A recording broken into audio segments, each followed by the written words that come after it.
Written testimony. They are all exceptional. We will now move on to the question portion. I recognize myself for 5 minutes. Mr. Pottinger, few issues have received as much bipartisan attention recently as TikTok. Could you elaborate on your concerns, both in terms of potential espionage, control over the algorithm, as well as potential precedent a mitigation agreement could set when it comes to TikTok and other CCP-directed technology companies operating in the United States?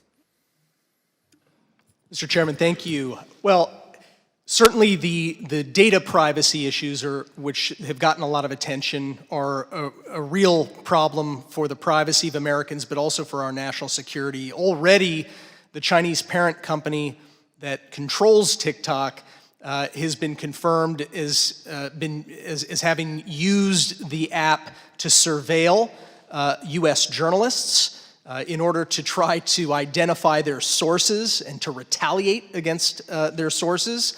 And that's just one small example of the universe of potential abuse that would be in the offing. Look, there's nothing in Chinese law that suggests that the Chinese Communist Party would back off of its legislated privilege to access all of the data produced by social media platforms and other Chinese apps. I simply don't think that it's possible to mitigate in a credible way against that threat. But the bigger coup for the Chinese Communist Party, if TikTok is permitted to continue operating in the United States, and if WeChat and other Chinese platforms are allowed to continue to operate, is that it gives the Chinese Communist Party the ability to manipulate our social discourse, the news, to censor and suppress or to amplify what tens of millions of Americans see and read and experience and hear through their social media app. TikTok is already one of the most powerful media companies in American history, and it's still growing. It's not just dances and kids stuff. It's becoming a major source of news for a generation of Americans. Thank you, Mr. Pottinger. General McMaster, in your written testimony, you write that 1 year later, we might ask ourselves what more we could have done to deter a Russian invasion of Ukraine. What lessons from the failure of deterrence in Ukraine can we apply to Taiwan?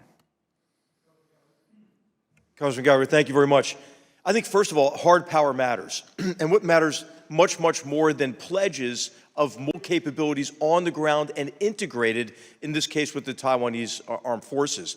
As all of you know, there is a $19 billion backlog of what the Taiwanese have already purchased to make that island indigestible and to achieve deterrence by denial, by convincing the People's Liberation Army and the Chinese Communist Party they cannot accomplish their objectives through the use of force.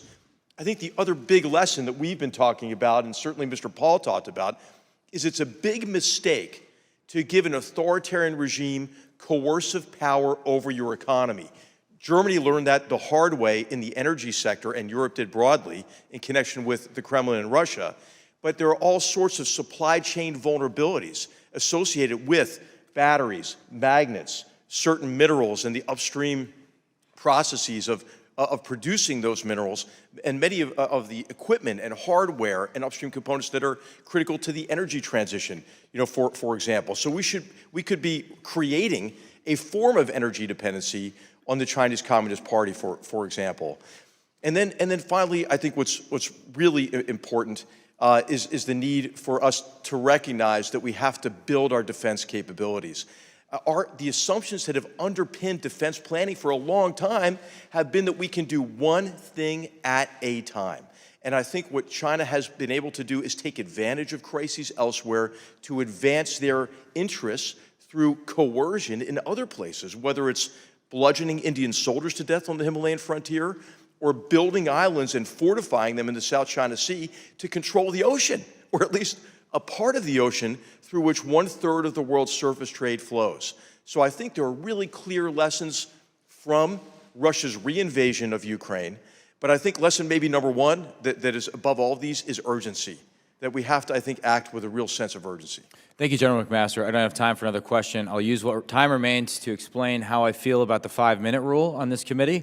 I I will enforce it among our members gently in the first hearing and then ruthlessly thereafter, because I've spent most of my time at the far end of the low dais, and so I know that you can spend hours waiting to ask a question. That being said, if you are the eager student that stays until the end, I will entertain a second round of questioning. So you may find yourself alone with me and the witnesses at 1 a.m. asking endless rounds of question if you are so interested in the topic. And with that, I will stop talking and recognize the ranking member for 5 minutes. Thank you, Mr. Chair. Can you please put up the slide with the graphic? Mr. Paul,